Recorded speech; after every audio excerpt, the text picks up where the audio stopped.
गुरु सत्ताय नमः। गायत्री महाविज्ञान द्वितीय भाग। लेखक वेदमूर्ति तपोनिष्ठ पंडित श्री राम शर्मा आचार्य। आइए पढ़ते हैं, सुनते हैं और समझने का प्रयास करते हैं। व्याहृति से गायत्री उत्पन्न हुई। तीन लोकों में काम करने वाली त्रिविध शक्तियां उत्पन्न हुई। गायत्री कारण शक्ति, सावित्री सूक्ष्म शक्ति, सरस्वती स्थूल शक्ति।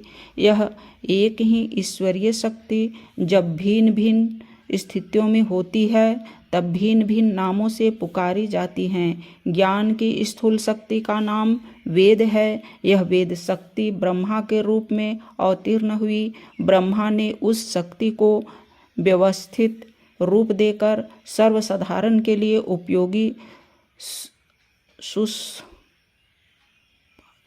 सुसंपादित बनाकर 4 भागों में विभक्त कर दिया। उस ब्रह्मा ने वेदों के साथ लोक भी बनाए, अर्थात लोकों को वेद ज्ञान से सुसज्जित कर दिया। धर्म, अर्थ, काम, मोक्ष के चतुष्टय को भी ज्ञानमय बताया है। वेद के तथ्य का विस्तार उपनिषद और इतिहासों में भी है। यह सब भी गायत्रीमय है।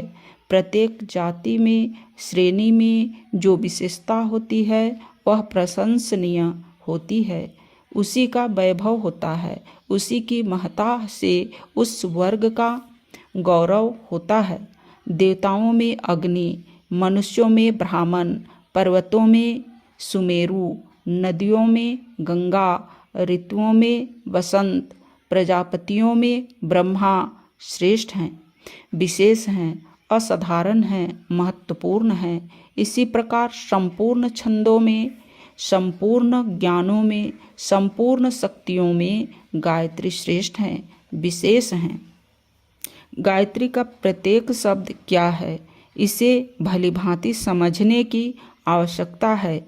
एक सपाटे में सबका विहंगावलोकन कर जाने से काम न चलेगा, वरन एक एक शब्द पर गंभीर दृष्टि डालकर उसके गर्भ में छिपे हुए अर्थ, रहस्य और संदेश पर विचार करना होगा। यह बताने के लिए उपयुक्त पंक्तियों में हर शब्द के लिए अलग अलग प्रश्न करके यह प्रयत्न किया गया है कि हर पद के संबंध में अलग अलग विचार किया जाए। गायत्री की 7 व्याहृतियों को और उसके अन्य शब्दों को स्पष्ट किया गया है। उनका क्या तात्पर्य है, यह इस प्रकार समझना चाहिए। भूः पृथ्वीलोक, भुवः आकाशलोक, स्वः स्वर्गलोक, महः महलोक, जनः जनलोक, तपः तपलोक, सत्यः सत्यलोक। तत् अर्थात तेज का तात्पर्य है अग्नि, सविता अर्थात सूर्य, वरेण्यम अर्थात अन्न, अन्न का तात्पर्य है प्रजापालिनी शक्ति, भर्ग अर्थात तप का तात्पर्य है देव शक्तियों का समूह, देवस्य अर्थात सविता देव, सविता देव पुरुष, इनका तात्पर्य है विष्णु। धीमहि अर्थात ऐश्वर्य का ध्यान करते हैं।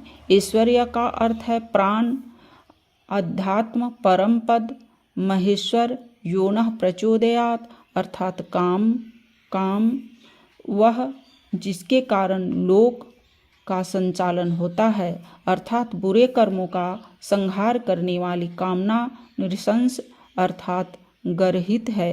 जो कामनाएं सत्कर्मों की प्रेरणा करती है वह नृशंस ग्रह है। इस प्रणाली का परिचालन करना गायत्री का विशेष धर्म है। यह गायत्री का स्वरूप है। भूः भुवः स्वः महः जनः तपः सत्यम।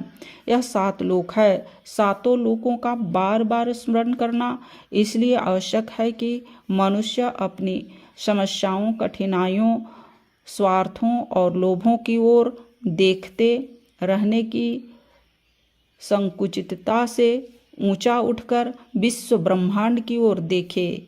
उसकी समस्याओं को अपनी समस्या समझते हुए विश्व मानव का एक घटक अपने को समझते हुए सोचे और उसी दृष्टि से काम करे।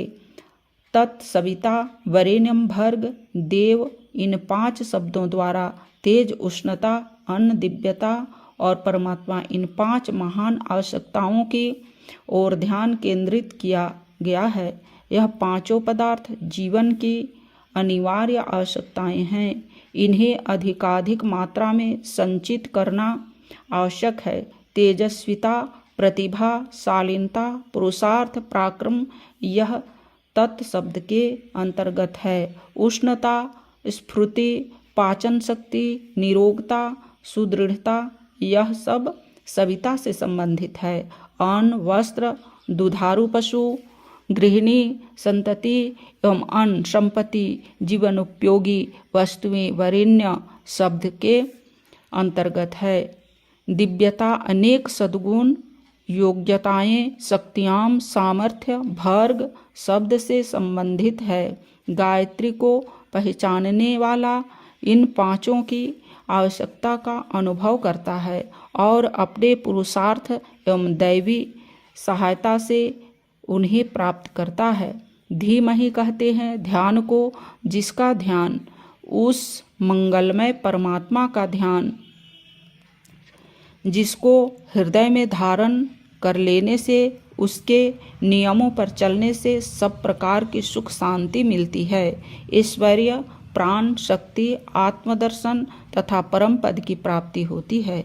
ईश्वर की यह धारणा ऐसी निश्चित होनी चाहिए जैसे कि पृथ्वी की धारणा होती है। योनः प्रचोदयात् में कामनाओं की ओर संकेत किया गया है। मनुष्य कामनाओं से बना हुआ है, बिना कामना के वह रह नहीं सकता।